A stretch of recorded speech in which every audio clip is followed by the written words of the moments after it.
Welcome back again to my channel. This is Raketerang Inday at your service. For today's video, gagawa tayo ng buko salad na walang buko.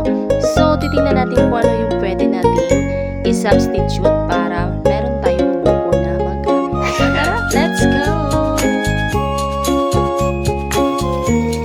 Sa isang kaserola, maglagay lang tayo ng 4 na pasong tubig at ibuhos natin yung 1 pack ng gelatin powder or yung gulaman.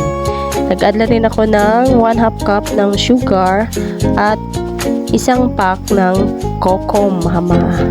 Ito yung gagamitin natin para gawin nating buko. Kung gusto niyo medyo makunat yung buko strips ninyo, so magbawas lang kayo ng tubig. At isa lang na natin sa katamtamang apoy at huwag kalimutang halu-haluin lamang hanggang sa ito ay kumulo. At sa mga bago pa lang dyan sa ating channel, huwag niyo pong kalimutan mag-subscribe at don't forget to click the notification bell para maging updated kayo sa ating susunod na video.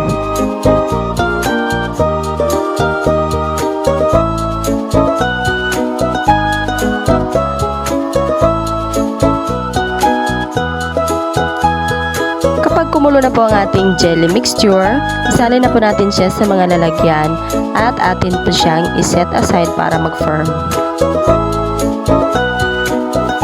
Kapag tumigas na ang ating jelly, so kailangan na natin siyang gadgarin tulad ng ginagawa natin sa ating buko.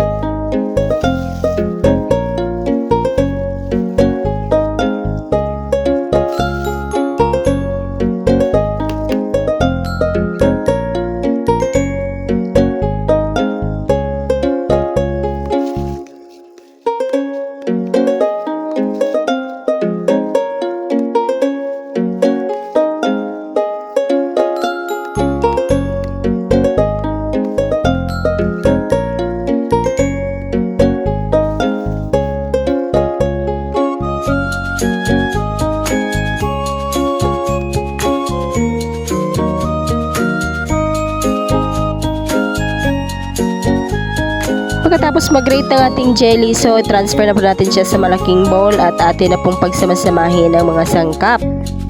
Naglagay lang ako ng maliit na lata ng fruit cocktail, 1 pack ng Nestle cream at 1 lata ng condensed milk at yung ating nata de coco. So optional lamang po kung meron kayo dyan. Kung wala naman, okay na rin yung fruit cocktail.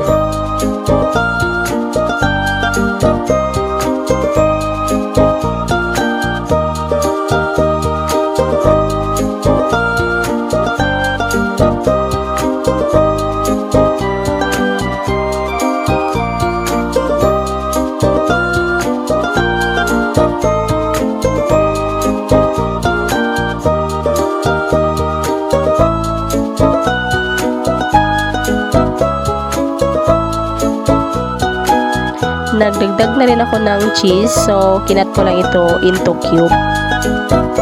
Kung gusto niyo naman na hindi masyadong matamis, so magbawas lang kayo ng condensed milk.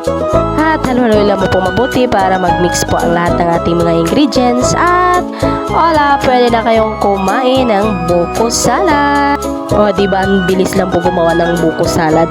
Kahit wala kang buko, pwede mo itong gawin instant. So, gumamit ka lang ng jelly powder.